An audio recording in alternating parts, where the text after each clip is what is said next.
तो आइए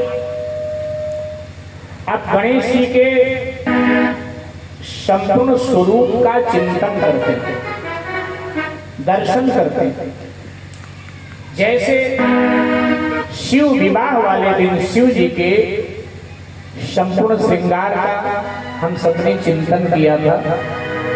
सर पे जटा क्यों है, जटा में गंगा क्यों है, मस्तक पर चंद्र क्यों है, गले में नाग क्यों है, शरीर पर शमशान की विभूति क्यों है, हाथ में त्रिशूल क्यों है, बैल की सवारी क्यों है, इसके वास्तविक पक्ष का हम सबने, तात्विक पक्ष का हम सबने दर्शन किया गया।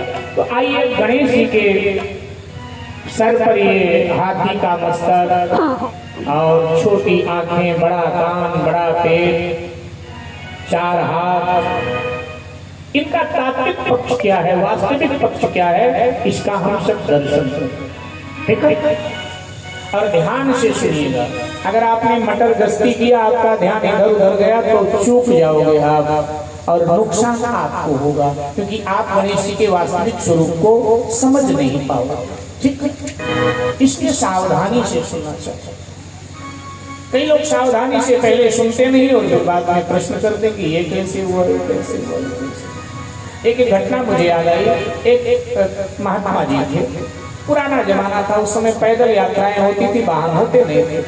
तो महात्मा जी किसी अपने शिष्य से मिलने के लिए अपने आश्रम से निकले, पैदल यात्रा चलते चलते चलते चलते रात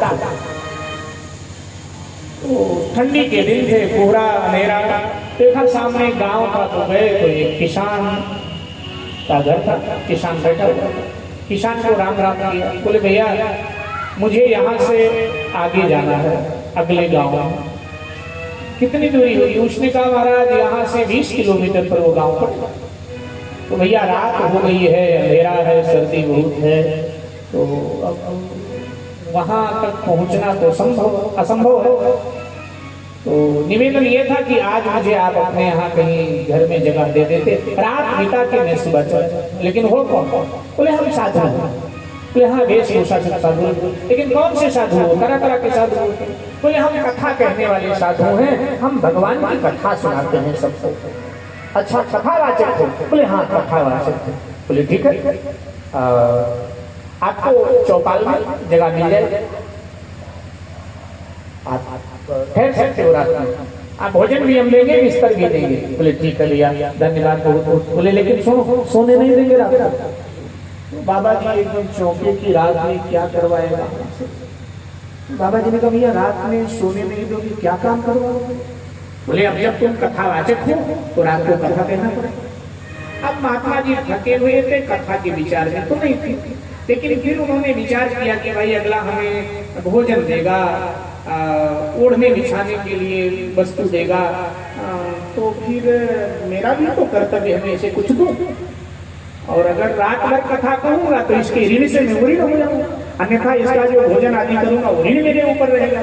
तो बोले ठीक है भैया, ठीक है, कथा सुना दे। ठीक, अब भोजन आदि तैयार हुआ, महात्मा जी को भोजन कराया, सबने भोजन कर दिया और आगे महात्मा जी को घेर के बैठ गए। बोले बाबा जी कथा चालू करो। तो महात्मा जी ने कहा भैया कौन सी कथा सुनोगे, वो बताओ, रामायण सुनोगे कि भागवत सुनोगे कि देवी भागवत सुनोगे कि शिव महापुराण सुनोगे, क्या सुनोगे? तो किसान ने कहा जो आपके मन में आवे वही सुना। तो बोले कि भैया राम कथा 9 दिन चलती है, शिव पुराण, भागवत, देवी भागवत सब 7-7 दिन चलते हैं, और अपने पास तो रात का समय है। तो ऐसा करते हैं, हम श्रीमद् भगवत गीता तुम्हें सुना देते हैं, 18 अध्याय है, आराम से रात भर में पूरा हो जाए। अब बोले ठीक है, फिर श्रीमद् भगवत गीता ही सुनो।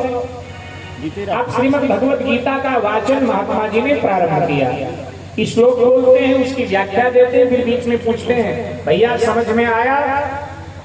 परिवार कहता है, सब एक साथ बोलते हैं सत्य वचन महाराज, सत्य वचन, बिल्कुल समझ में आ रहा है। ऐसे करते करते प्रातः काल हो गया और श्रीमद् भगवत गीता का 18 अध्याय पूर्ण हो गया। अब जब 18 अध्याय पूर्ण हो गया तो बाबा जी ने कहा भैया अब महात्म सुना देते हैं और इसके बाद में हम भी चलते हैं, आप लोग भी अपने काम पर जाओगे। किसान ने कहा हाँ महात्म करो। तो एक एक श्लोक बोल बोल करके महात्म सुनाने लगे। अब महात्म्य गीता जी के एक श्लोक आता है कि सर्वोपनिषदो गाओ दोग्धा गोपालनंदन पार्थो वत्सा सुधीर भोक्ता दुग्धा गीता अमृतम महत्। ये श्लोक आता है। तो जैसे ये श्लोक बोला इसकी व्याख्या भी कर दिया और अब जब प्रवचन पूर्ण हुआ तो महात्मा जी जाने तो किसान हाथ जोड़कर खड़ा हो गया, बोला महाराज महाराज रुको 2 मिनट और रुक जाओ महाराज। बोले बता, बोले संपूर्ण श्रीमद् भगवत गीता समझ में आ गई, बस एक बात और बता दो और आप जाओ। बोले क्या बता? बोले अभी अभी जो आपने सबसे बाद में बोला ना कि सर्वोपनिषदो जाओ दोग्धा गोपालनंदना, ये श्लोक बोला महाराज। तो उसने कहा कि महाराज मुझे एक बात समझ में नहीं आई, गीता की बात सब समझ में। बोले क्या? बोले अभी आपने कहा ना कि 2 गधा, तो गीता में 2 गधे कौन से थे और बता दो, इसके बाद में आप जाओ। गधे 2 कौन से थे गीता? तो महात्मा जी ने कहा गीता में और कोई 2 गधे नहीं थे, एक गधा तो मैं था, एक गधा तू था। कि सारी रात में समझाता रहा तो बोला सत्य वचन सत्य वचन सत्य वचन, और अब जाने को तैयार हूं तो कह रहा है 2 गधे कौन है गीता में भी बता दिया। श्लोक का अभिप्राय महात्मा जी ने भी बता दिया था। श्लोक का अभिप्राय यह है कि जो ये गीता है ना, ये गीता मानो गाय है, अर्जुन बछड़ा है और भगवान श्री कृष्ण उसका दोहन करने वाले ग्वाले हैं।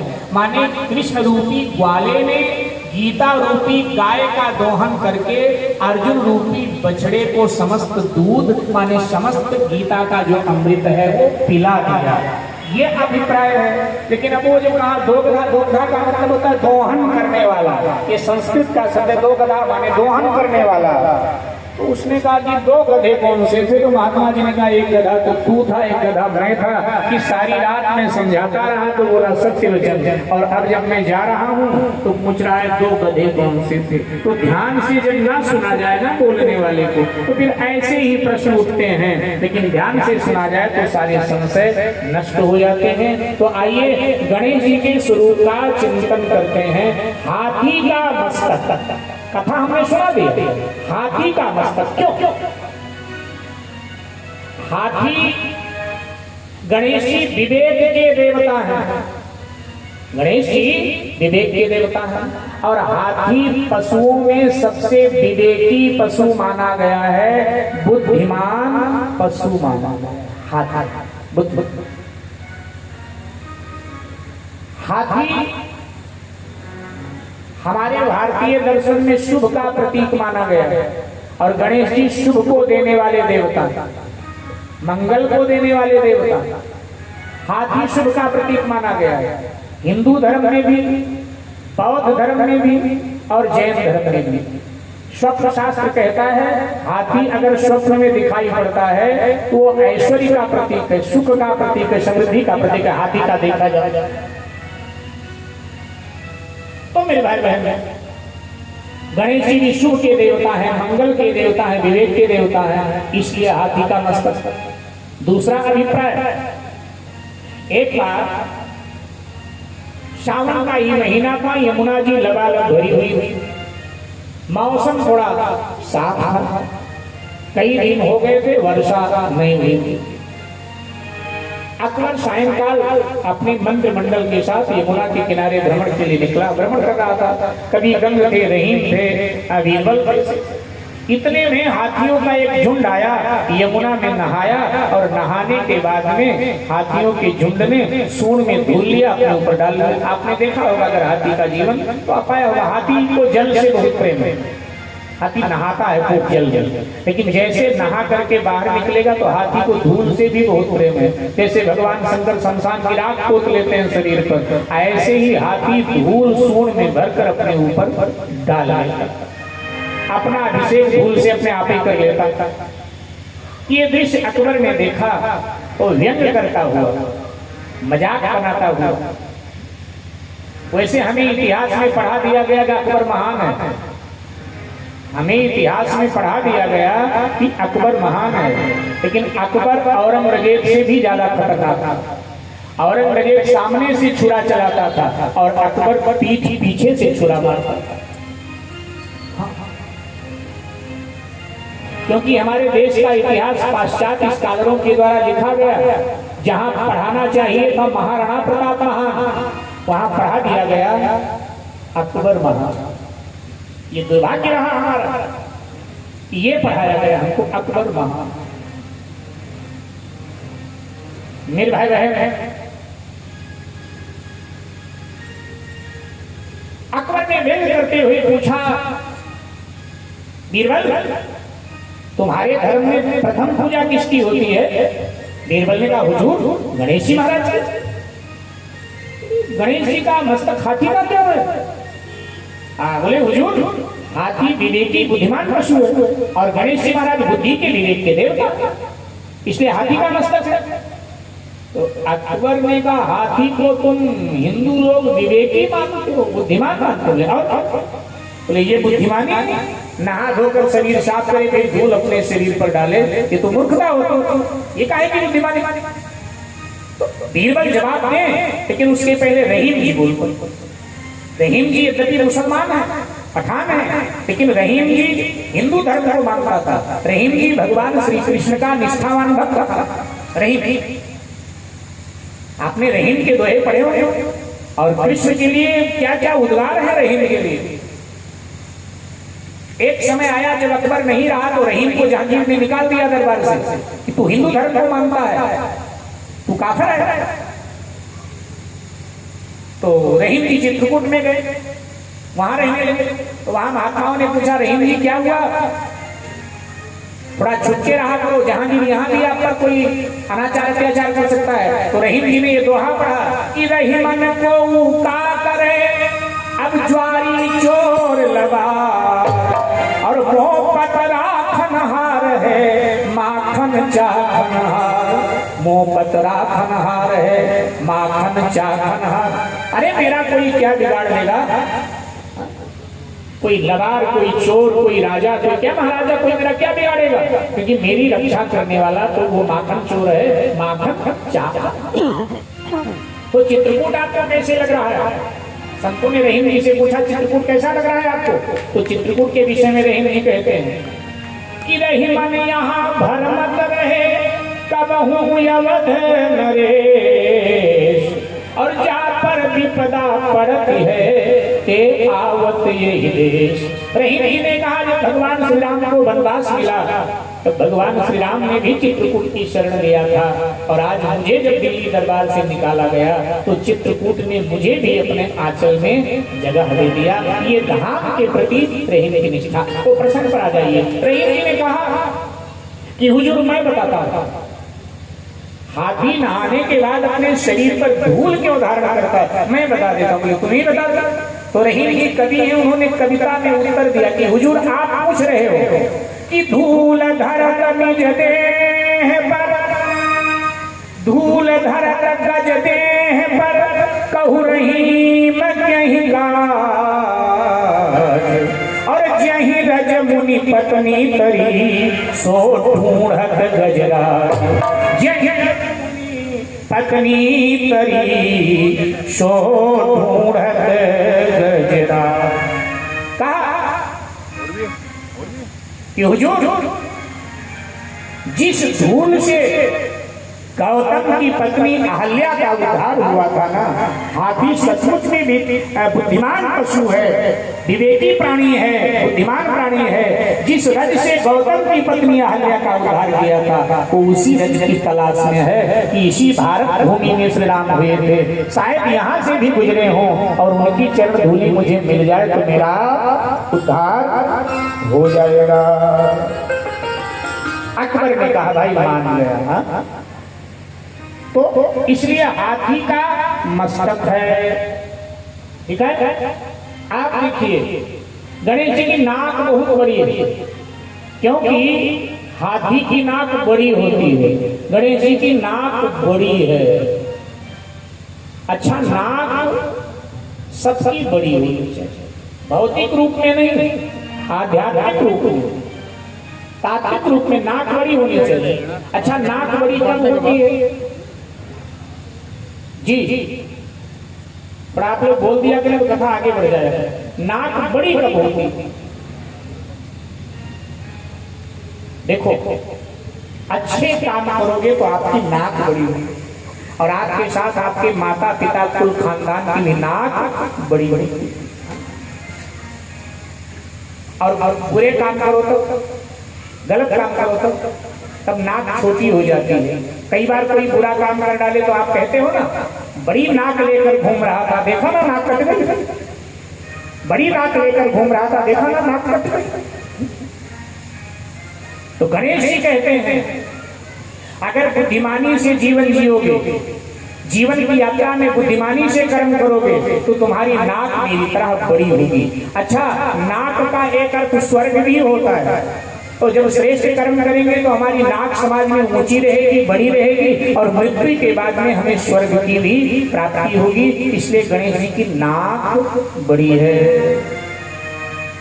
अच्छा, गणेश जी की आंख छोटी होती, बिल्कुल छोटी, क्योंकि हाथी की आंख छोटी होती, शरीर इतना बड़ा और आंख इतनी छोटी।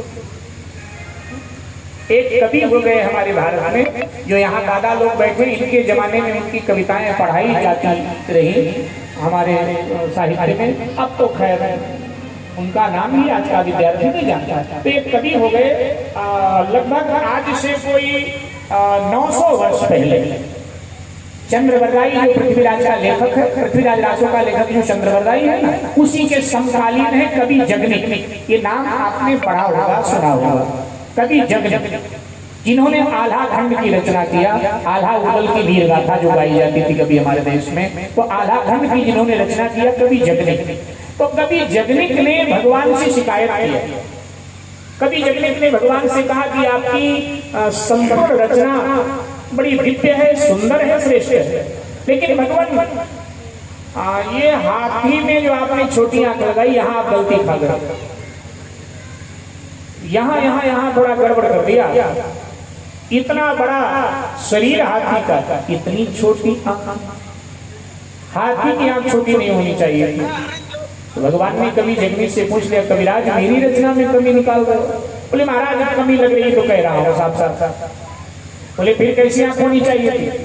तो कवि जगनिक भगवान के सामने अपना पक्ष रख रहे हैं, अपनी राय दे रहे हैं कि भगवान जो आंख आपने मृग को लगाई है, मृगा को, हिरण्य, जो आंख आपने मृग को लगाई है ना, वो आंख आप हाथी को लगा देते तो हाथी की शोभा और बढ़ जाती।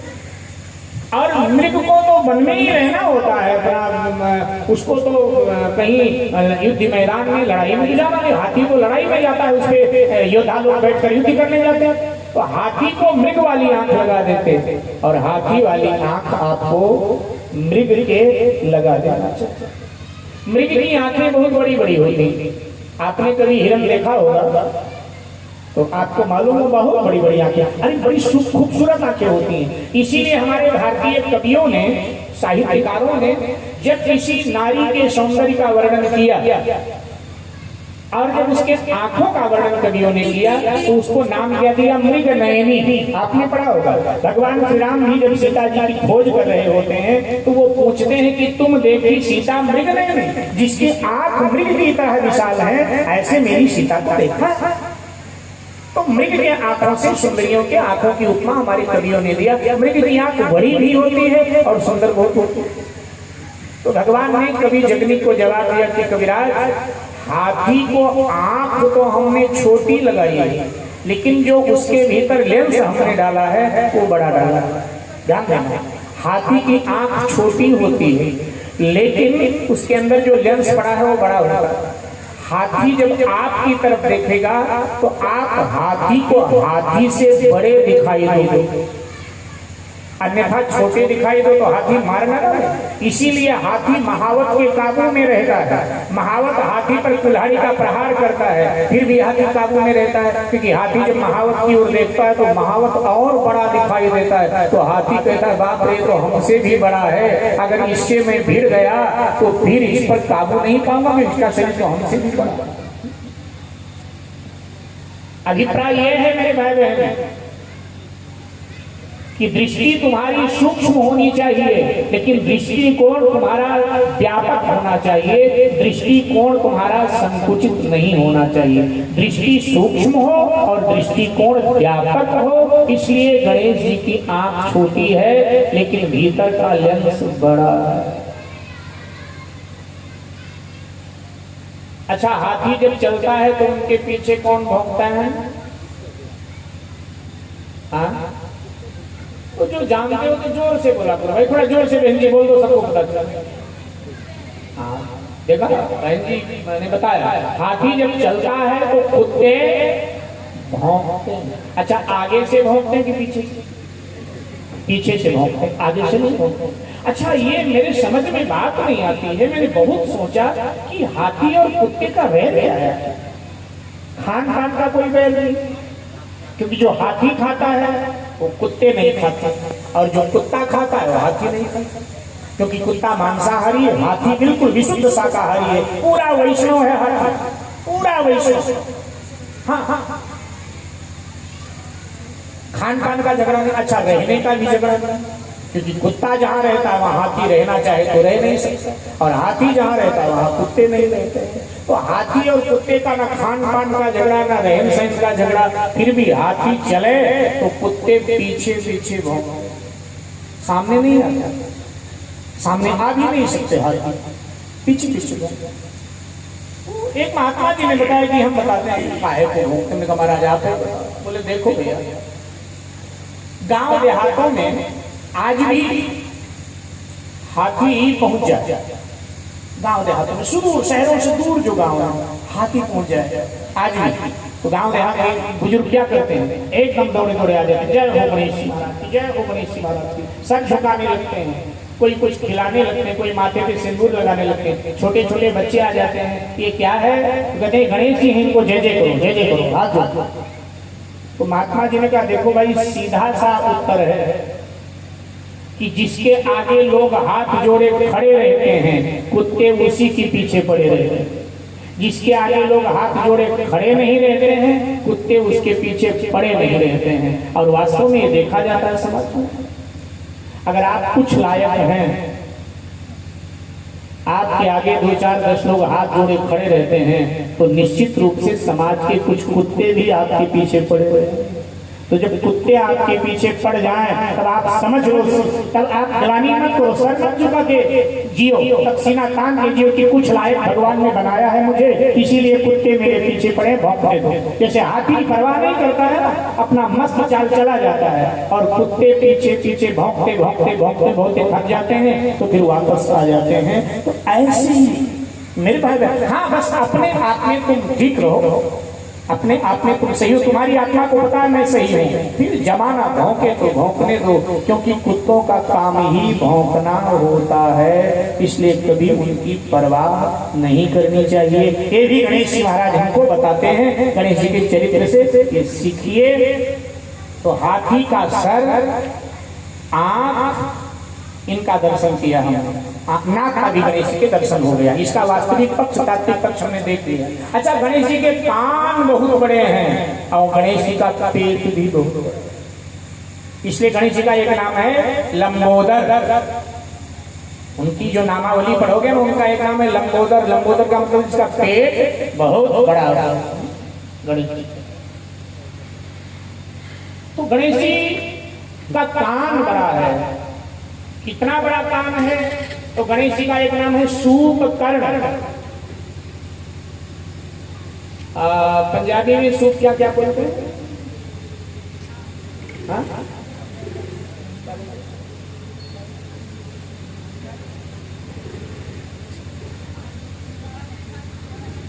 छाछ बोलते हैं, हाँ ठीक, पंजाबी में छाछ, और हिंदी में सूप बोलते हैं। अब सूप का काम क्या होता है? इसलिए गणेश जी का एक नाम है सूपकर्ण, यानी सूप की तरह उनके कान हैं। जब सूप का काम क्या होता है? पहले घरों में होता था, आप लोग शहर में शायद ना होता, पहले घरों में सूप होता था, गांव देहात में आज भी होता है। सूप करता क्या है?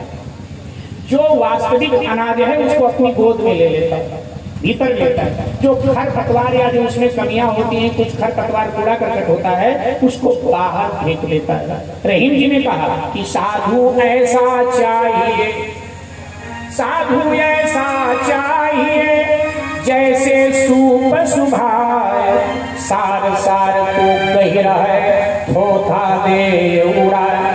तो गणेश जी का काम सूप की तरह है। गणेश जी लोकपाल के पद पर है। लोकपाल 5 लोकपाल है हमारे। ये जो नई पार्टी बनी है ना, अब तो शायद पंजाब में भी आ रही है, पंजाब में शायद चुनाव लड़ रही है वो पार्टी, आम आदमी पार्टी। इसके जो प्रमुख हैं केजरीवाल जी, वो मांग क्या कर रहे थे आंदोलन में मालूम है? लोकपाल। लेकिन उनका राजनीतिक उद्देश्य पूरा हुआ, लोकपाल जाए बाहर। अब लोकपाल देवताओं के यहाँ भी होते हैं, तो लोकपाल की जरूरत तो है। देवताओं के यहाँ एक नहीं 5 लोकपाल, और उनमें प्रथम लोकपाल गणेश जी महाराज है। माने लोकपाल माने राजा, सबका पालन करने वाला, लोक का पालन करने वाला। तो लोकपाल के कान बड़े होने चाहिए, सूप की तरह होनी चाहिए।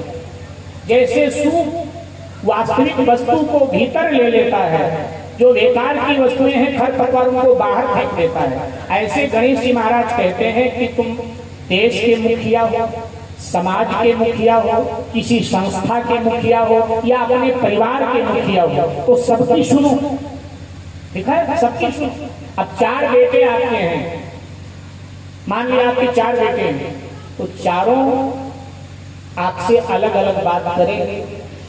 बड़े वाला हो सकता है छोटे वाले के खिलाफ कुछ बोले, शिकायत लगाए, छोटे वाला हो सकता है बीच वाले के खिलाफ कुछ बोले, शिकायत लगाए। तो पिता का काम है सबकी सुने, लेकिन किसी से कहे ना, उसको पचा ले अपने पेट में, इतना बड़ा पेट होना चाहिए, और अपने विवेक से वो समस्या का हल निकाल दे। अब सासू है, 4 बहुएं हैं, तो सासू का कर्तव्य है किसी का पक्षपात न करे, सबकी सुने, लेकिन एक बहू की बात दूसरे की बहू को न कहे। जो समस्याएं हैं ना, उनको अपने विवेक से, अपने ज्ञान से हल कर दे, लेकिन एक बहू की बात दूसरे से न कहे, क्योंकि अगर कह दोगे तो क्या होगा घर में? अब श्री महाभारत कथा, फिर तो महाभारत की कथा प्रारंभ हो जाएगी। इसलिए कहे मत, पचा ले पेट में अपने। आप राष्ट्र के मुखिया हो तो भी आपको यही करना है। आप किसी संस्था के प्रमुख हो तो संस्था में अलग अलग तरह के सदस्य होते हैं, सबका विचार भिन्न भिन्न होता है। तो मुखिया का काम है, अध्यक्ष का काम है कि सबकी सुने, लेकिन किसी से कहे मत, अपने विवेक से रास्ता निकाल ले, निर्णय ले अपने विवेक से। क्योंकि किसी से कहोगे, संस्थाओं में झगड़े होंगे, झंझट होंगे, हो सकता है संस्थाएं टूट जाए। जिस कार्य को करने के लिए आपने संस्था बनाई थी, आप कार्य न कर पाए। इसलिए पेट इतना बड़ा रखो कि बचा लो, लेकिन है मुश्किल। हम भोजन को न जाने कितने टन कर गए और पचा गए, और आगे भी करेंगे, पचाएंगे, लेकिन हम बातें नहीं पचा पाते। ध्यान देना मेरे भाई, बातों को पचाने की आदत डालो। जिस परिवार के लोग बातें पचा जाते हैं, उस परिवार में सुख रहता है, समृद्धि रहती है, शांति रहती है। और जहाँ बातें नहीं पचती हैं, वहां फिर सुख समृद्धि शांति नहीं रहती है, रूठ कर चली जाती है। गणेश जी के चरित्र से ये जरूर हम आज सीख करके उठे कि हम बातों को पचा जाया करेंगे, हजम कर जाया करेंगे। तो इसलिए कान बड़े हैं। अच्छा, गणेश जी कहते हैं कि अपनों की भी सुनो, पड़ोसी की भी सुनो, सबकी सुनो, लेकिन किसी से कहो मत। अच्छा, जो इधर की उधर करता है उसको क्या नाम देते हैं समाज के लोग? क्या कहते हैं? नारद भी कहते हैं। हमारी यूपी में कहते हैं माहिल है, माहिल। एक माहिल भी पात्र था ना, एक माहिल राजा था, और उसने बड़ा नुकसान किया, चुगली करके इधर उधर, चुगलखोर। एक ये भी तो नाम देते हैं ना, चुगलखोर है। इसलिए किसी से कहो, सबकी सुनो, इतने बड़े कान रखो कि नहीं एक बेटे का तेरी बिल्कुल नहीं सुनूंगा ना, सबकी सुनो, प्यार से सुनो। हाँ बता क्या कह रहा है, हाँ बेटी बताओ क्या कह रही हो। 4 बेटे चारों की सुनो, 4 बहनें चारों की सुनो, लेकिन एक दूसरे से कहो मत। इतना पेट तुम्हारा बड़ा होना चाहिए कि उसको पचा लो। इसलिए गणेश जी के कान बड़े हैं और पेट बड़े हैं। अच्छा, पेट बड़े का एक और भी कारण है। गणेश जी महाराज भोजन स्वयं, ज्यादातर गणेश जी भोजन अपने आप पकाते हैं, गणेश जी स्वयं पाते हैं। गणेश जी बहुत सुंदर भोजन पकाते हैं। गणेश जी मृदंग बहुत सुंदर बजाते हैं, बहुत सुंदर मृदंग के वादक है। जैसे भगवान श्री कृष्ण बांसुरी बड़ी मधुर बजाते हैं, सरस्वती जी वीणा बजाते हैं, शिव जी डमरू बजाते हैं, गणेश जी मृदंग बजाते हैं। मृदंग के बड़े अच्छे वादक है गणेश जी, बहुत अच्छे।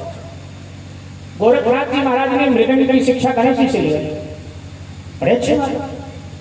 तो गणेश जी स्वयं पाती हैं भोजन भी, रसोई भी गणेश जी बहुत बढ़िया बनाते हैं।